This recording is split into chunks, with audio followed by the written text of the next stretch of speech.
través de la niebla.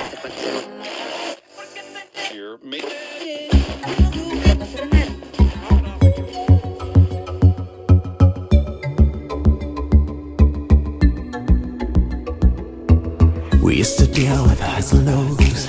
We used to fight through the haze and smoke. And now the time is gone. I'm standing alone. Alberto Sánchez Gómez tenía 26 años.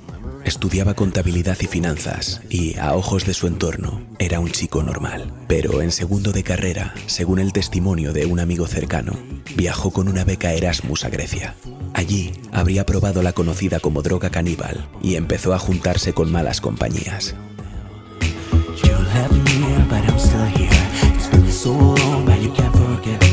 Se convirtió en una persona introvertida y paranoica, aunque, según apuntó en el momento de los hechos el periódico El País, Alberto ya habría comenzado a consumir marihuana a los 13 años y a los 16 afirmaba escuchar voces y tener alucinaciones.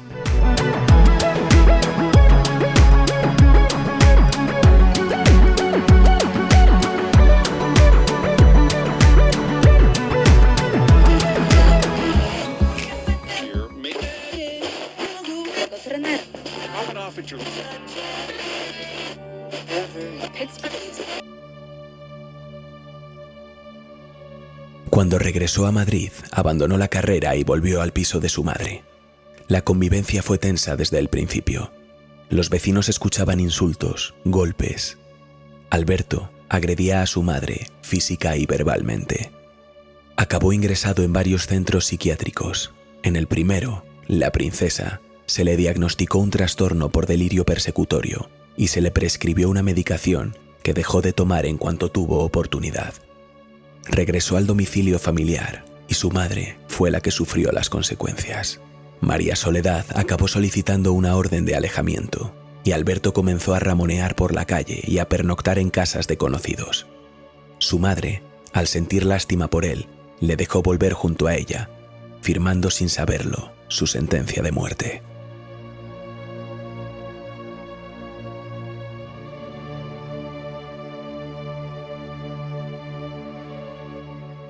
A principios de 2019, una amiga de María Soledad llamó preocupada a la policía.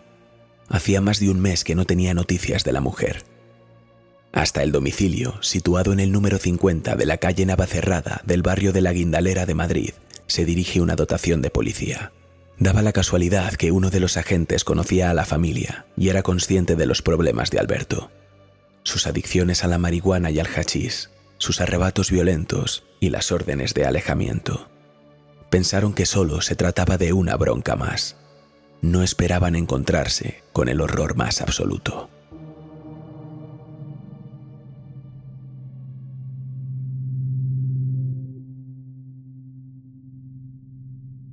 Al llegar al edificio, Alberto se niega a abrirles. Ellos, a gritos, le amenazan con tirar la puerta abajo. No les convencen las explicaciones del joven sobre la ausencia de su madre. Cuando consiguen acceder a la vivienda, Alberto se muestra muy violento, por lo que deciden esposarlo e inmovilizarlo. ¿Dónde está tu madre? ¿Por qué no se la escucha?, pregunta el agente. Alberto, con una frialdad terrible y dibujando una sonrisa, afirma: está muerta.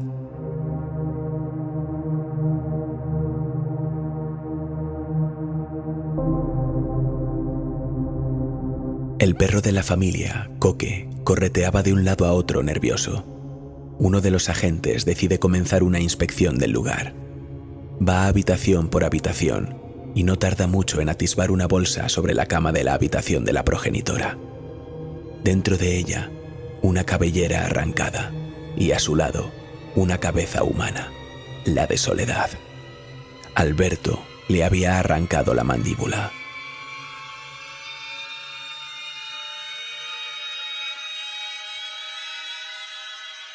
El agente, asustado, da un paso atrás.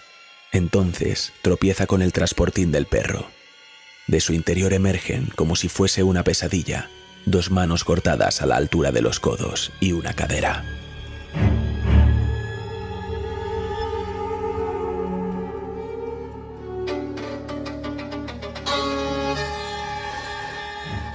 Solicita inmediatamente refuerzos, encierran al perro en el balcón y mientras esperan la llegada de los agentes de homicidios y de la científica, continúan con la inspección. Hallan un cuchillo enorme en el baño y restos de sangre en la ducha. En la cocina, decenas de cazuelas y sartenes sin limpiar, con restos de comida de días. El agente destapa una olla. El olor es repugnante.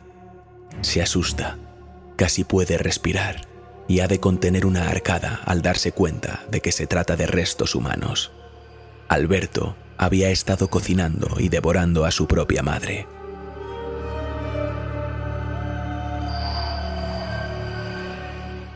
Sobre la barra de la cocina, un tenedor atravesaba un corazón incompleto que descansaba en un plato.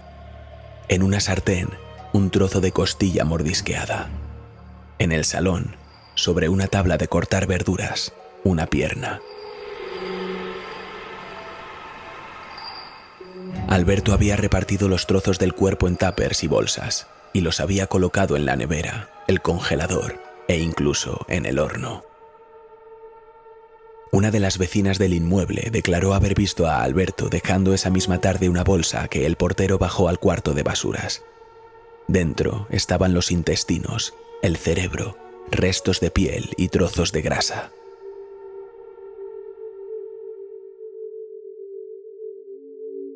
Alberto no tardó en afirmar fríamente que, efectivamente, había asfixiado a su madre tras una pelea y que, como no sabía qué hacer con ella, se la había comido junto a su perro. No se arrepentía de nada. Afirmó que su madre le caía mal y prefería hacerla desaparecer. En el salón se hallaron también decenas de botellas rellenadas con su propia orina. Al ser cuestionado por eso, declaró que reciclaba su orín para no gastar agua innecesariamente cuando iba al baño. Mientras hablaba, un policía notó que tenía la boca manchada. Probablemente todo el mundo tenía miedo de saber de qué se trataba aquella mancha, pero el forense tomó una muestra que más tarde reveló lo que todos temían. Era sangre de su madre.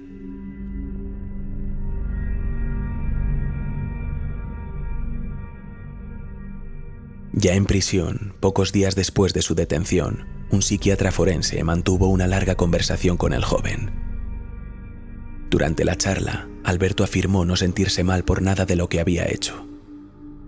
Me parecía un desperdicio tirar o enterrar esa carne. No quería enterrarla como hicieron con mi padre. Además, muchas tribus africanas practican el canibalismo. Si lo piensas, comérmela fue mucho más razonable. No fue una falta de respeto.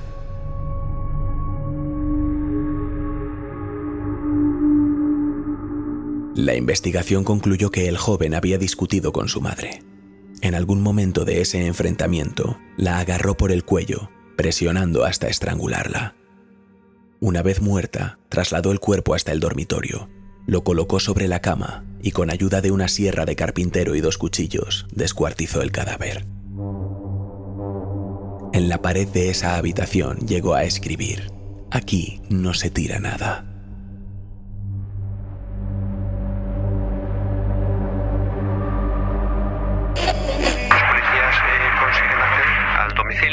Lo que se encuentran es una escena dantesca y se encuentra el cadáver de la madre del detenido descuartizada. La madre de 66 años estaba troceada en pedazos muy pequeños dentro de la vivienda que compartía con su hijo en el barrio de Salamanca, en Madrid. El chico ha reconocido no solo que practicó el canibalismo, sino también que le ofreció fragmentos de su madre a su perro. Él mismo se lo ha contado a los agentes, que encontraron a la mujer descuartizada y repartida en tuppers por distintas dependencias de la casa. En la comisaría, sin embargo, se ha negado a declarar. En su barrio, donde están horrorizados, era de sobra conocida la violencia que se vivía dentro de la casa. Oían cómo se pegaban y se insultaban. Incluso me dijo una vecina: un día se matan. Fue precisamente una amiga muy preocupada la que alertó a la policía porque llevaba un mes sin verla. Se temía lo peor porque el chico tiene, según la policía, 12 antecedentes, la mayoría de ellos por malos tratos en el ámbito familiar. En el vecindario cuentan que el padre murió hace años y que tiene un hermano con el que no guarda relación. Los únicos que seguían viéndose eran madre e hijo, sumidos, según los vecinos, en un constante infierno. Durante su declaración en el juicio, Alberto admitió que solía escuchar voces extrañas de conocidos e incluso de personajes famosos, y afirmó que las estaba oyendo en ese mismo momento. Unas voces que, según él, escuchaba desde los 15 años, una época en la que sufría una incontinencia urinaria que provocaba que sus amigos se riesen de él. Quizá esa era una de las explicaciones a la presencia de esas botellas con orina. Además, relató que en la época en que mató a su madre, escuchaba mensajes ocultos en la televisión y voces que le decían: «Mata a tu madre, te voy a descuartizar».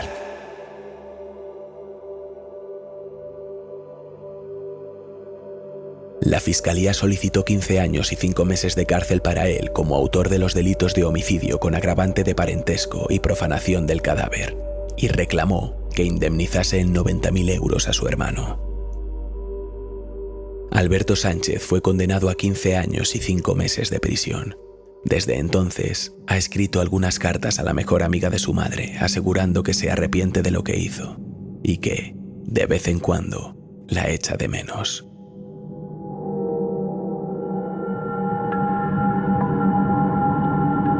A través de la niebla, el caníbal de ventas. Y una semana más en la tertulia de A través de la niebla está con nosotros Pedro Riutort. Pedro, buenas noches, ¿qué tal estás? Buenas noches, Javi, pues muy bien. Aquí una noche más. Mira, ya era hora de que grabáramos el programa de noche, a nuestra hora habitual, que son cerca de la 1 de la mañana, si no me equivoco. Teníamos ganas, ya.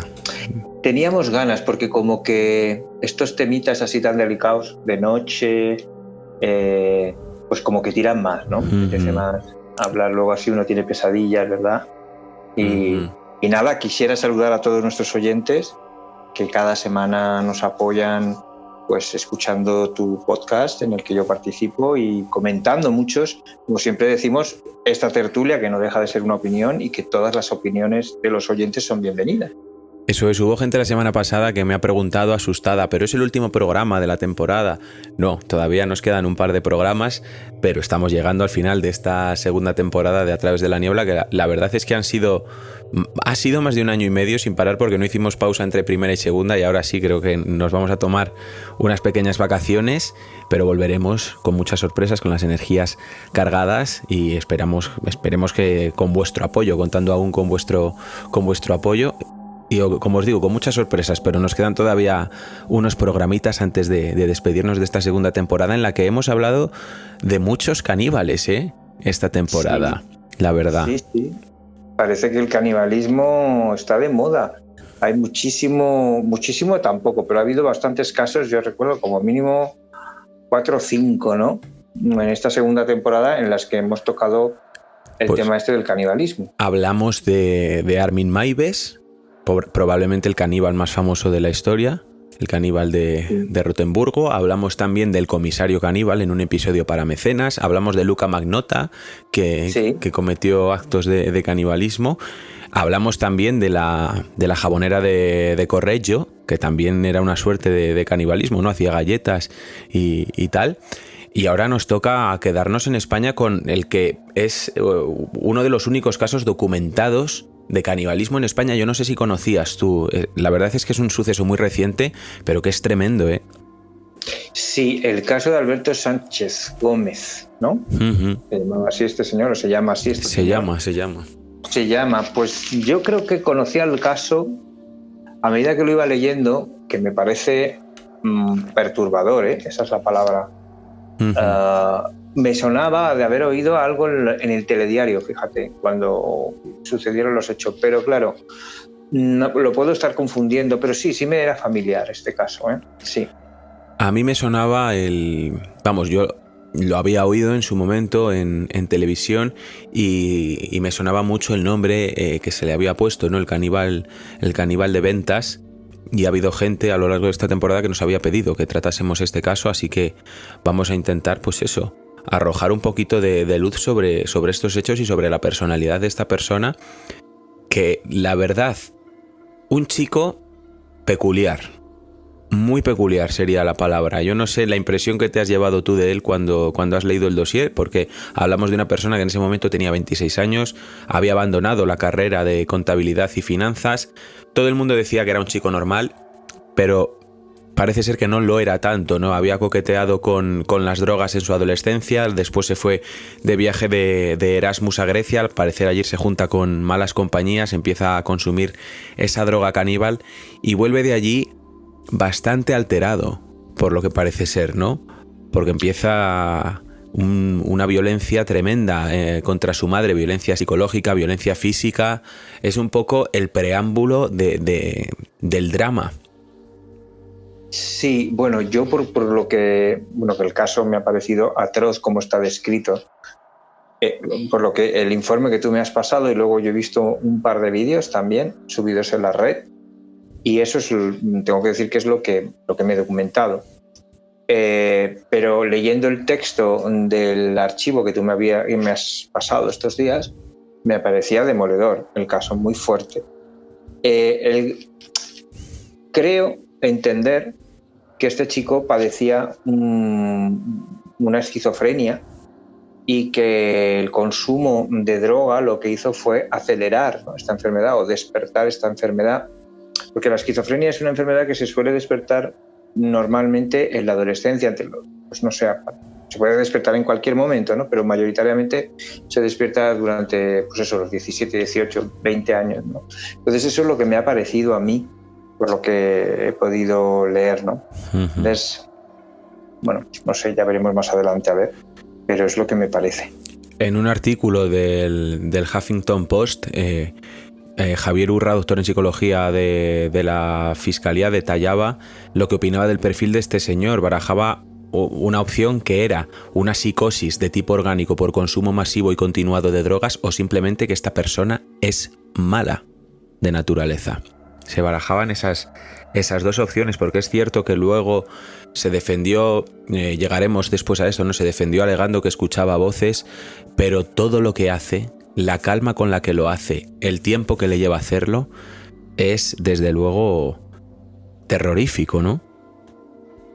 Sí, la verdad es que ese es el punto quizá de inflexión que te hace dudar, ¿no?, de si realmente es un enfermo o es, como bien dice este señor, o bien apunta este señor, simplemente malicia, ¿no?, maldad intrínseca, vamos. Desde luego, bueno, hay atisbos de enfermedad mental de algún tipo, por conductas que este chico tenía, ¿no? Conductas extrañas, maniáticas. Sí, hombre, parece ser que desde que hizo ese viaje a Erasmus, ¿no?, a Grecia, ya no volvió a ser el mismo, está claro, ¿no? Entonces, que consumía drogas, eso se sabe, ¿no? Está ahí en el... Claro, aquí viene un debate un poco pantanoso, ¿no? ¿Pueden las drogas despertar una enfermedad mental? Pues entiendo que sí.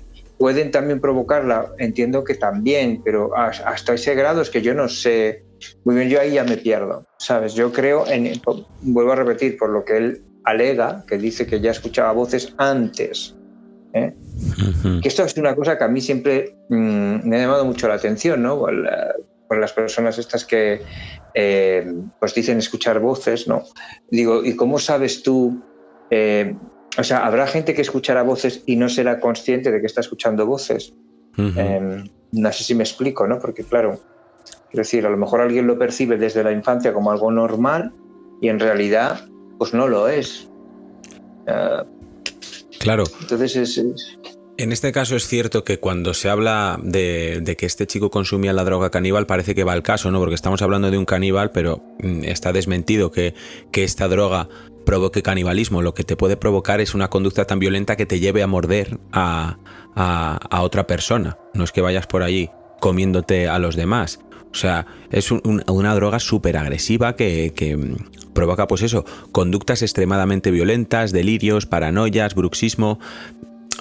Como que la persona pierde un poco el control sobre su propio cuerpo. Entonces, si este chico estuvo sometido o expuesto a un consumo de esta droga durante un periodo, se podría explicar por esa parte que hubiese venido del viaje de Erasmus con una conducta muy violenta, ¿no? Con una conducta desquiciada, podemos incluso denominarla, ¿no? Sí, por supuesto. Lo que pasa es que yo entiendo que el tiempo que duran los efectos de esta droga no se prolongan quiero decir, valga la redundancia, no se prolongan en el tiempo indeterminadamente. Entiendo que si este tipo de droga caníbal, que supongo que tú alegas a la droga del caso que ocurrió en Ibiza, que bueno, creo que había un joven que no lo podían detener entre 4 policías de la fuerza sobrehumana que adquirió, o creo que fue en Miami, no sé si fue en Miami o Filadelfia, ese señor que se abalanzó encima de otro y le comió la cara viva, quiero decir, le destrozó la cara a mordiscos. Entiendo que esos efectos tan visibles duran un tiempo determinado, que no es una cosa que se prolonga en el tiempo, pero no lo sé.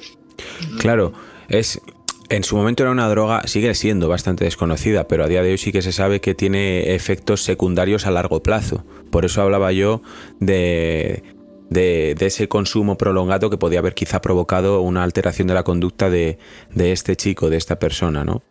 Pues podría ser, porque fíjate, cuando yo era jovencito se consumía bastante LSD, bueno, sigo siendo jovencito, pero se consumía bastante LSD y se hablaba de que había habido casos, yo no sé si esto es una leyenda urbana, que el LSD podía quedar en una burbuja, ¿no? Una especie de burbuja como que quedaba encapsulado en el cerebro, parte del LSD, y que luego el LSD, X años después, podía liberarse de nuevo y provocar un nuevo viaje. También podría ser que esta droga de la que estamos hablando, es una droga que conozco por los medios de comunicación, claro, por las redes, pero no estoy muy puesto en ella, quiero decir, no me falta información. Claro, yo de lo que he buscado un poquito para el caso, pero es cierto que al final también una droga puede afectar a una persona de una manera totalmente distinta que a otra. Entonces no sabemos si este chico quizá ya tenía esas conductas previamente adquiridas, las adquiere por el uso de esta droga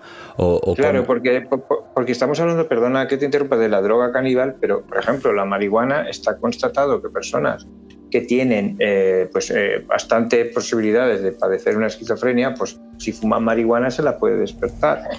Sin embargo, hay personas que fuman toda la vida marihuana y nunca padecen una esquizofrenia, ¿no?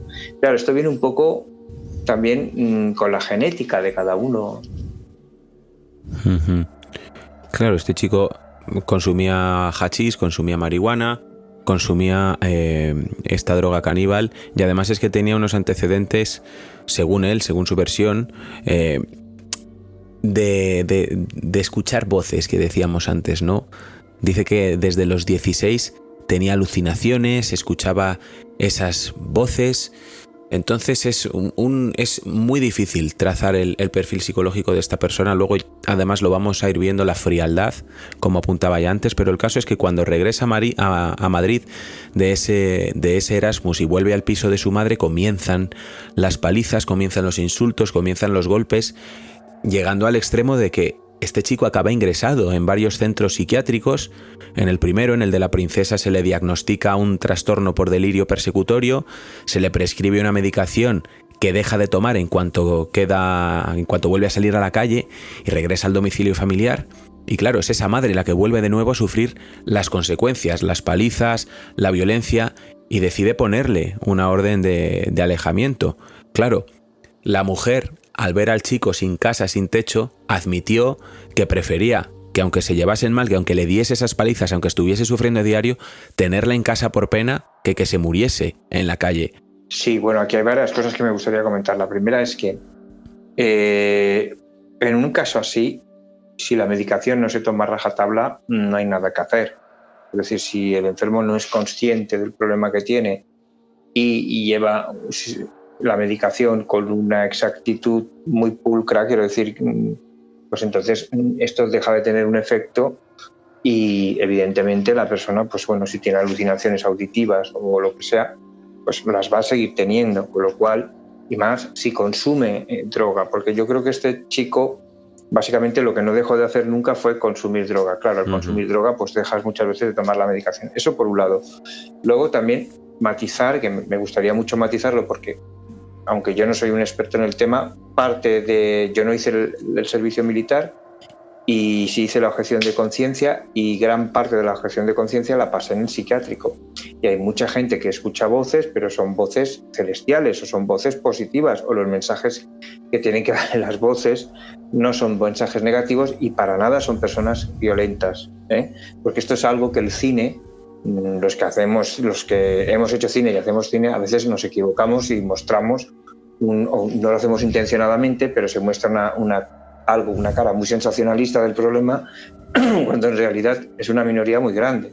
Mucha gente que sufre de esquizofrenia, que o bien está medicada y está perfectamente y hace una vida totalmente normal hoy en día, o simplemente, pues si no está medicada, pues tampoco es que escuche unas voces. En el caso de este chico, es que es terrible lo que vamos a escuchar ahora, ¿no? A continuación, porque no solo es que escuchara voces, es que a mí lo que me cuesta entender es si esas voces le dictaban hacer eso, pues desde luego si es cierto lo que él cuenta, debía vivir un infierno. Según su versión, o la versión que dio luego en el juicio, él durante esta época en la que asesinó a su madre escuchaba voces de personajes famosos, voces que venían también de la televisión, que le decían que tenía que matar a su madre y que le iban a descuartizar a él.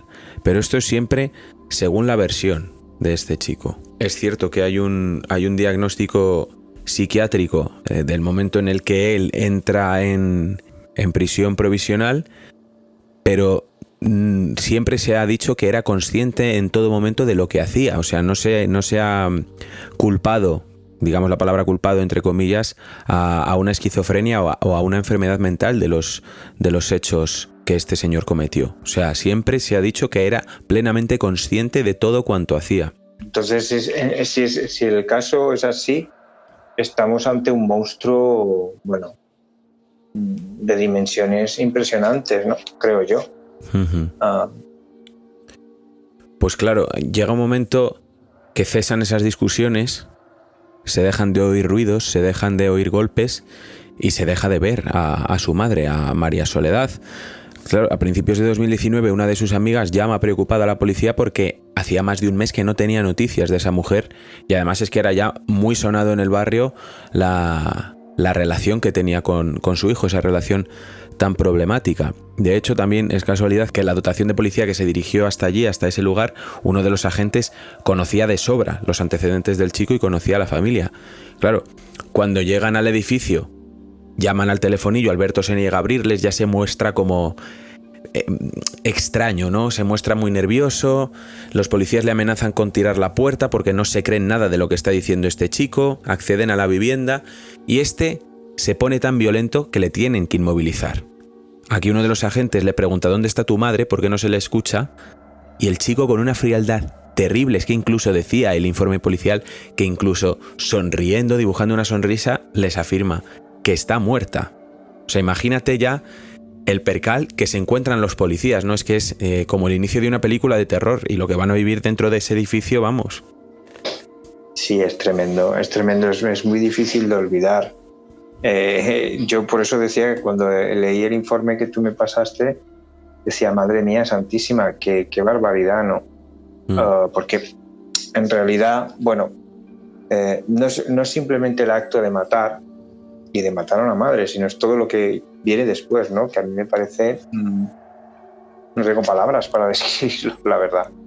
Yo me imagino ese momento de la inspección policial, que además narraban que ese perro estaba correteando de un lado al otro, tanto es así que le tienen que encerrar en el balcón con los ladridos del perro de fondo, aquel inmovilizado en el suelo sonriendo, diciendo he matado a la madre, o está muerta mi madre. El policía que entra en la habitación y ve encima de la cama una bolsa a modo de mantel y dentro de esa bolsa una cabellera arrancada y al lado la cabeza de Soledad sin mandíbula porque se la habían arrancado, pero una imagen que me traumatizaba más todavía es la de el transportín del perro y dentro de él las manos cortadas a la altura de los codos y la cadera. O sea, ya con eso dices, ¿qué me voy a encontrar aquí? O sea... Bueno, ya, ¿qué te puedes encontrar más? O sea, ya, yo creo que ya con eso ya has llegado a un límite inimaginable, ¿no? difícil de olvidar. Sí, lo del Transpontín, yo también cuando leía el momento del Transportín, digo, madre mía, incluso me recordaba a una historia de terror que yo escribí, que bueno, salía un perro y tal, cosas de estas. Pero digo, es que es rocambolesco, a más no poder. Claro, ahí ya se avisa a la científica, se avisa a los agentes de homicidios, pero estos siguen con la inspección. Hallan un cuchillo enorme en el baño, restos de sangre en la ducha, y en la cocina es donde seguía el horror al máximo, por denominarlo de alguna manera. O sea, hay un montón de cazuelas, sartenes sin limpiar, con restos de comida de días. Uno de los agentes destapa una olla y claro, se encuentra con restos humanos. Ahí se dan cuenta de que Alberto ha estado cocinando, devorando a su madre. Sobre la barra de la cocina había un corazón al que le faltaba un trozo. Estaba atravesado por un tenedor, en una sartén había un trozo de costilla mordisqueada, en una tabla de cortar verduras una pierna. O sea, este chico había descuartizado a su madre. Es que me resulta incluso grotesco describirlo, ¿no? O sea, yo cuando estaba narrando el caso me costaba narrarlo. Había descuartizado a su madre, la había estado cocinando, la había estado devorando, había estado repartiendo los restos en tuppers, en bolsas, los había metido en la nevera, en el congelador, en el horno, e incluso los había compartido con el perro. O sea, es todo... Es que yo creo que lo que hace este caso todavía más grotesco, como tú bien lo dices, es que ni siquiera... A ver, ya el acto en sí de matar, asfixiar a una madre y descuartizarla ya es grotesco y muy duro. Pero además, la forma en que tuvo él de descuartizarla y dejar las partes esparcidas por la casa y tal, muestran un total desprecio hacia la madre. Porque uno, bueno, dentro de su locura puede tener esa obsesión de quererse comer a la madre, que esto no sé cómo se explicaría, pero bueno, seguro que... psicológicamente podría tener alguna explicación, no lo sé. Pero entiendes que, por ejemplo, el caníbal de Rotterdam, pues creo que mantenía los trozos, ¿no? Un poco como envasados al vacío, y si cuando se comía a esa persona, incluso cuando la mató, lo hacía, entre comillas, no sé cómo decirlo para que no suene mal, lo hacía con el respeto hacia la víctima, ¿no? Porque además tenía el consentimiento de la víctima. O sea, quiero decir, son casos, aunque ambos casos hablan del canibalismo, son casos totalmente diferentes. Porque yo creo que el segundo caso hay una falta de respeto hacia el cuerpo brutal. No sé. Claro, el caso del caníbal de Rotemburgo era la... Es que suena feo todos los adjetivos que podamos usar por este caso, pero bueno, nuestros oyentes que han escuchado el programa lo van a entender. Era la perfección absoluta, incluso llevada a lo culinario, ¿no? Era un señor que efectivamente había habido allí un mutuo acuerdo. Aquí se abría luego el debate de que la otra persona, Armin, bueno, no me acuerdo del nombre del otro, se me ha olvidado ya, son muchos programas, pero bueno, era una persona que tenía una depresión, que estaba bajo el uso y efecto de psicofármacos y que podía no ser consciente del todo. Es otra cosa de la que estamos hablando, ¿no? Aquí efectivamente habría ese melón, Javier Urra, que decíamos antes, ¿no? El doctor en Psicología y Ciencias de la Salud y psicólogo forense de la Fiscalía, que le he nombrado antes, hablaba de ese desprecio que tú comentabas, ¿no? Ese desprecio máximo, esa fantasía que tiene este chico de deshacerse de su madre troceándola, cortándola, tirando las vísceras, alimentándose de ella e incluso dándoselas al perro. O sea, un desprecio final, un desprecio máximo que sería la distancia afectiva mayor, ¿no? Sí, en la distancia afectiva mayor y la crueldad más, no sé cómo decirlo, llevada al límite, porque es lo que, o sea, ni siquiera, o sea, bueno, ya no hay ni un atisbo de arrepentimiento aquí, ¿no? Sino que además el cuerpo luego es profanado y ofrecido incluso al perro, como tú bien has dicho, como algo, pues que bueno, ¿qué se le da a un perro a veces? A veces, pues hoy en día no es así, pero muchas veces se le dan sobras de comida, ¿no? Pues es un desprecio absoluto hacia la madre, hacia el cuerpo, hacia todo. Uh-huh. Incluso es que había llegado a garabatear en la habitación, en la pared. Aquí no se tira nada. Aquí no se tira nada, sí. Es muy duro. Y ese mismo día le había visto una vecina dejando una bolsa en el cuarto de basuras, la había bajado el portero y cuando abren esa bolsa descubren dentro intestinos, el cerebro, restos de piel, trozos de grasa, toda la casquería, ¿no? Todo lo que él no podía usar para cocinar o para ingerir. Claro, es que yo aprovecho tu programa, Javi, para decir que claro, es que las enfermedades mentales son las grandes olvidadas, y creo que esto ya lo hemos comentado en otros programas, pero es que además hay otros grandes olvidados que son los familiares de las personas que padecen enfermedades mentales. Que, ojo, no todas las enfermedades mentales cursan esta gravedad, pero muchas veces los familiares que tienen que lidiar con una persona que tiene este problema, sobre todo con aquellas que no se quieren medicar, que las hay, es muy complicado y no tienes a nadie que te ayude, porque si tú, por ejemplo, tienes un familiar mayor que se rompe la cadera o queda inválido, lo que sea, pues quizá puedes solicitar algún tipo de ayuda, ¿no? Según tu estado económico y tal. Pero una persona que tiene un familiar con una enfermedad mental, que además no se la quiere tratar, es un tema muy, muy, muy jodido. Uh-huh. Y realmente los familiares que viven estos dramas, yo les admiro porque digo, es que es una cosa muy difícil, muy complicada. Y entiendo que esta madre, muy a su pesar, porque esa fue su condena, ¿no? Abrirle la puerta a su hijo, no pudiera soportar ver a su propio hijo en la calle tirado. Claro. No sé si tanto fue el amor que sentía por él o lo que dirían los demás, ¿no? Es que también a veces la presión. El papel de la madre es totalmente comprensible. Es comprensible, pero al mismo tiempo también es obligación nuestra saber hasta dónde podemos llegar, ¿no? Con una persona así, porque no somos todos, ni mucho menos, ni psiquiatras ni psicólogos, entonces a veces no queda más remedio que aceptar, pero claro, aquí entramos dentro de otra gran incógnita.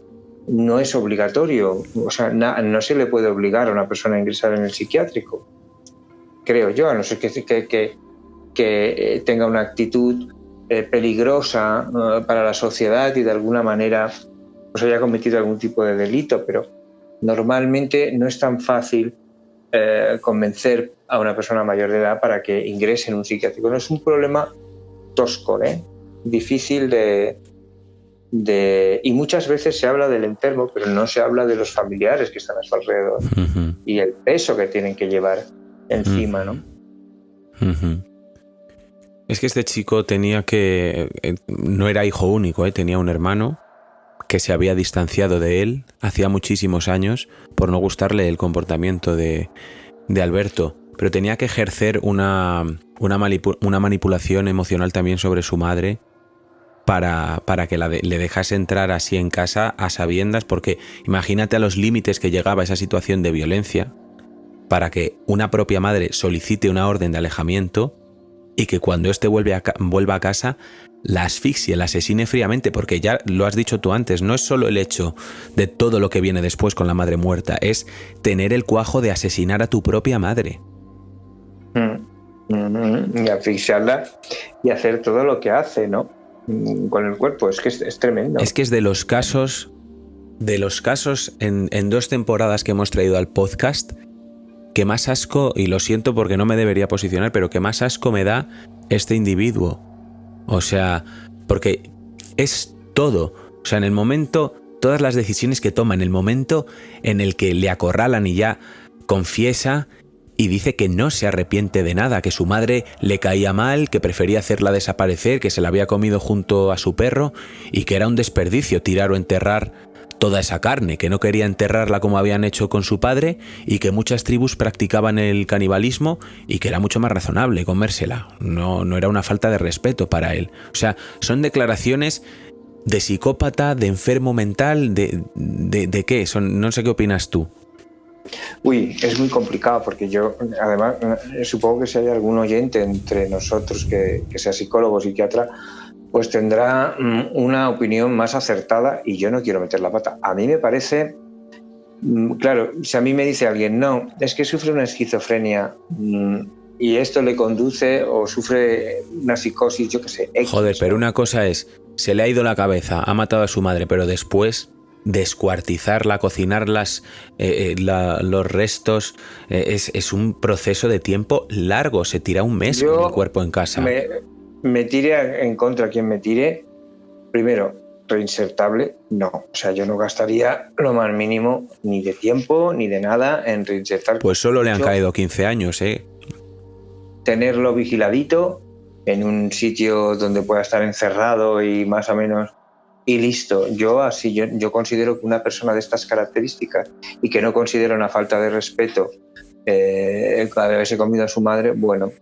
Y yo cuando leí la condena digo, qué barato sale hacer esto, ¿no? Sí, 15 años. A mí es una cosa que me parece alucinante. Yo es que estoy súper en contra de la ley en este país.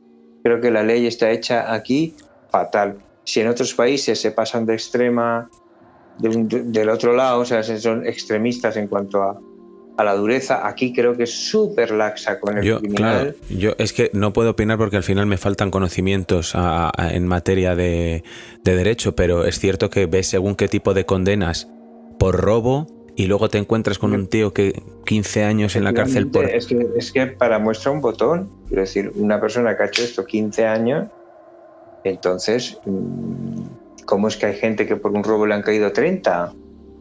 O sea, ¿a dónde vamos? Es exagerado. O sea, ¿cómo puede ser que pillen a alguien borracho, sin carné de identidad, que ha mentido, que ha dicho que es que no conducía él, que conducía su hermano o su primo?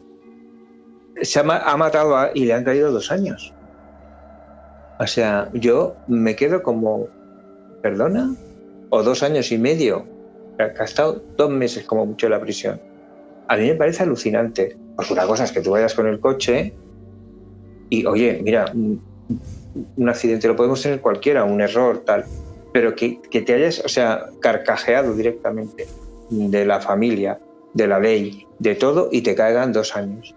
A mí me parece alucinante. Es que me parece que digo, ¿en qué país vivo? O sea, sin embargo, me pillan con un alijo de no sé cuántas X de kilos de droga y me tiro 20 años en la cárcel. No lo puedo entender. Me cuesta mucho entenderlo, pero pues nada, la ley es así en este país y si no cambia, pues no va a cambiar. Si no hacemos que cambie o si no hay un mecanismo para poderlo hacerlo cambiar, pero que a este señor le caigan 15 años, pero este señor mínimo, le tienen que caer 30. Si ingreso con 25 creo que debía tener, pues que mínimo no salgas, y me parece súper poco. Hombre, a mí, es que, como quien dice, le quedan un poco más de 10 años a la sombra. Es que no es nada. No es nada. Para un tío que ha asesinado a su madre, la ha descuartizado, se ha comido los restos, o sea, Armin Maives está en prisión permanente en Alemania. Porque además, ¿quién va a supervisar a este señor? ¿Quién lo va a supervisar? ¿El hermano? Que con esto tampoco quiero abrir yo el debate de la prisión permanente revisable ni nada, pero me quería comparar esos dos casos porque son similares pero muy distintos, ¿no? Son similares por el tema del canibalismo, pero muy, muy distintos.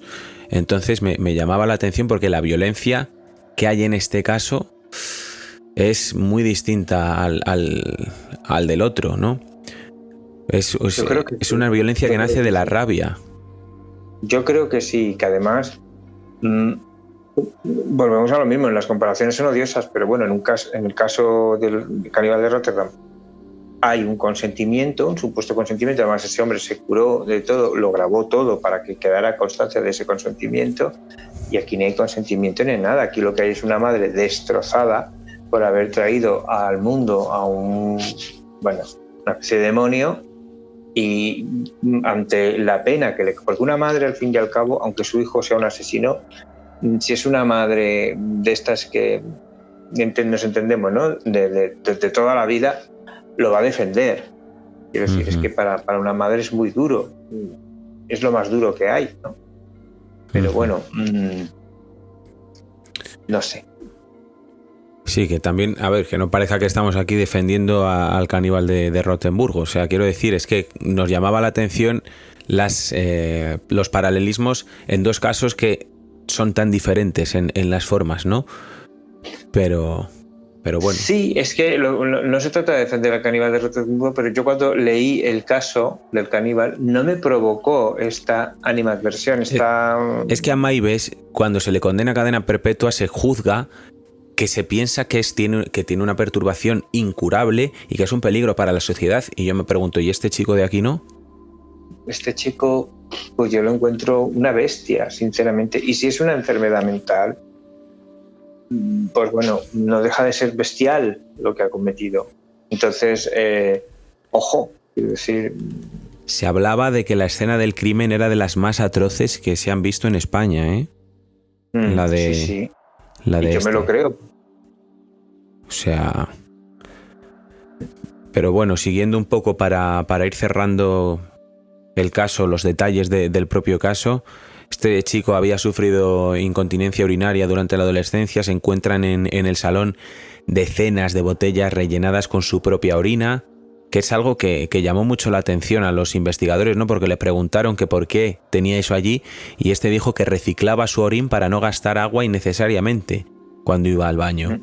No sé, es un dato que a mí me llamaba la atención, ¿no? O sea, el cuerpo de la madre por ahí y el salón lleno de botellas con orina. Pero otra de las cosas impactantes es el cero arrepentimiento de este chico.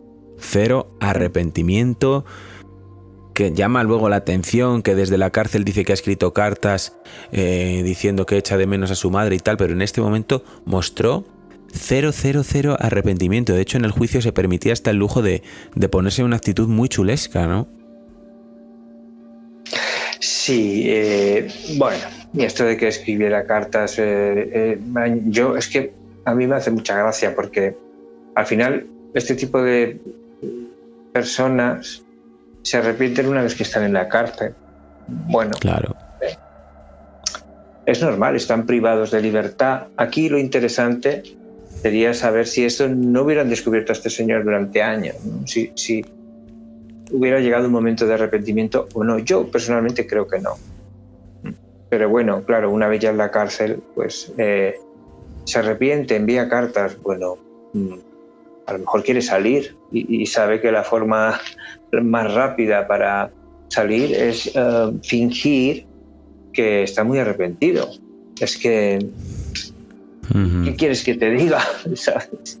Yo pienso así, o sea, no sé, esto ya lo voy a dejar para la gente que esté cualificada estudiando este tipo de perfiles psicológicos y que decidan ellos. Este chico, según las declaraciones que hizo el hermano en el juicio, parece ser que era una persona que ya desde pequeña vivía en un mundo imaginario. O sea, se inventaba cosas, hacía cosas raras y parece ser que la muerte de su padre en el 2008 le marcó mucho. Además, la madre debió de desarrollar una suerte de alcoholismo y este también empezó a beber, salía muchísimo, pero decía el hermano que lo que fue el detonante de toda la violencia fue el Erasmus. Entonces, no sé, es como... Es que a mí me parece que se puede montar aquí un background increíble para intentar entender el por qué ha hecho esto, pero yo simplemente creo que tuvo un ataque de rabia, mató a su madre y luego dijo, ¿qué hago? Pues me deshago del cadáver, me la como, porque este era así. Es que no se le puede buscar tres pies al gato, no sé cómo decirte. Yo te entiendo perfectamente y tampoco se trata de... Quiero decir, no podemos juzgar más allá de lo que hemos leído y de lo que nos hemos informado. Fuera como fuera, pues bueno, el caso, quiero decir, termina así, este señor en prisión, que va a estar 15 años, o ya ha cumplido parte de su condena, y bueno, ya veremos cuando se reinserte en la sociedad qué va a hacer, ¿no? Y cuál será su comportamiento. Claro, veremos qué pasa. Posiblemente, ¿qué es lo que yo creo? Yo creo que si alguna función tiene la prisión es que muchos criminales que realmente volverían a cometer un crimen no lo hacen por no volver a prisión. Y otros lo hacen porque realmente desean volver a prisión. Es un caso este que yo creo que muchos de los oyentes estarán de acuerdo, despierta muchos sentimientos. Muchos. Y eso a veces tampoco es bueno, porque te hace tener una opinión así como vehemente, como... Sí, a mí me es muy difícil ser imparcial en este caso, sí. Y tampoco conocemos las condiciones en las que tenía la madre.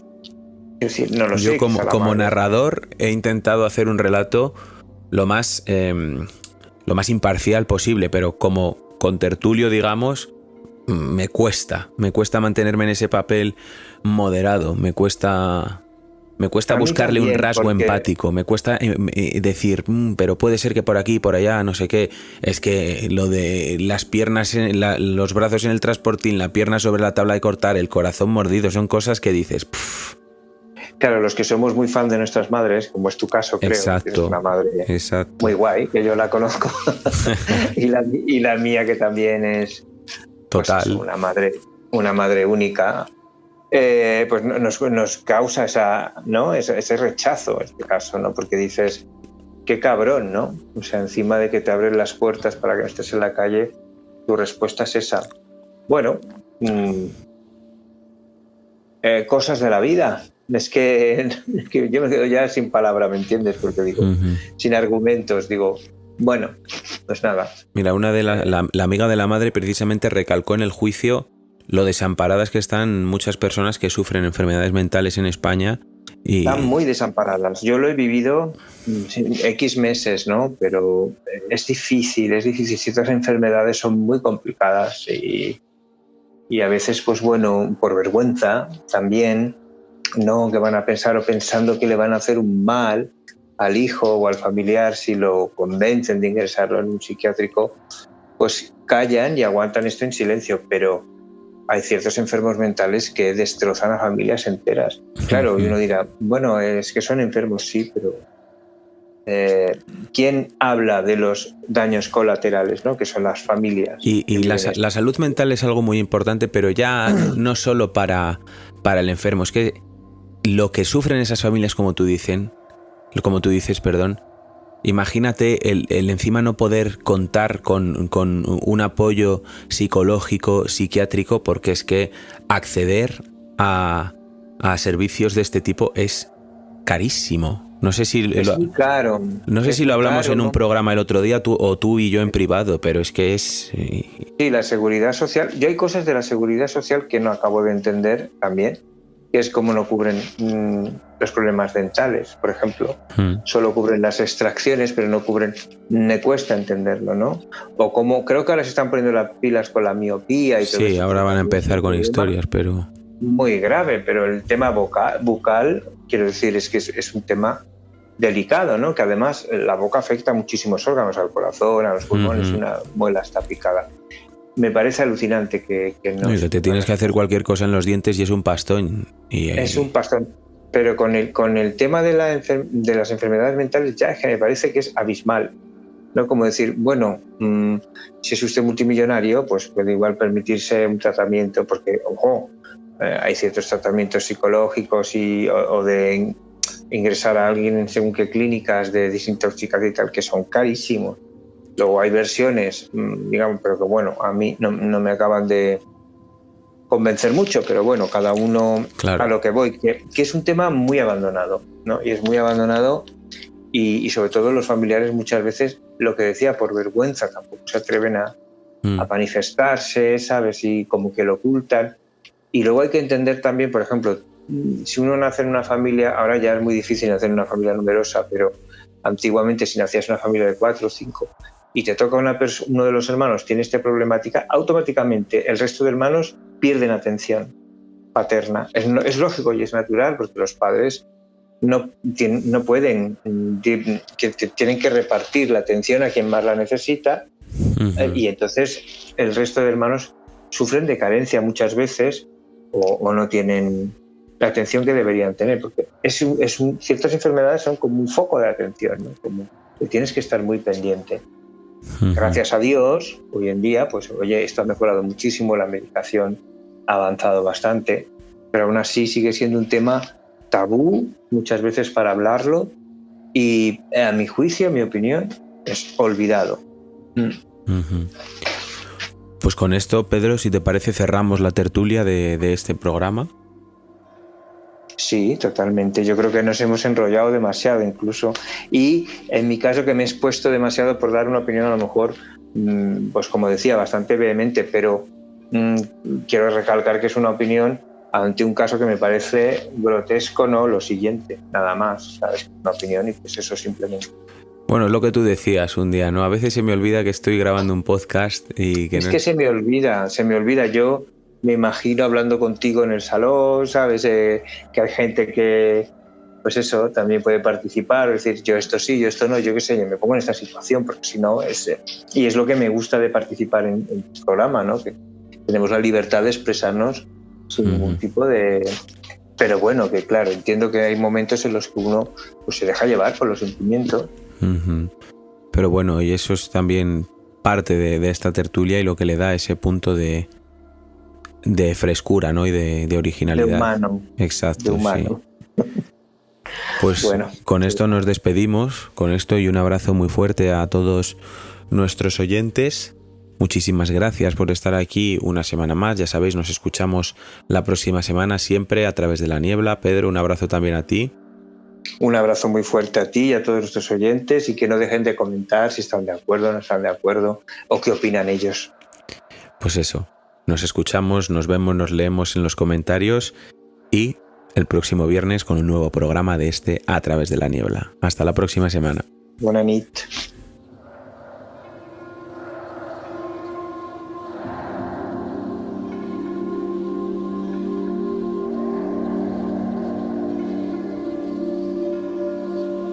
A través de la niebla.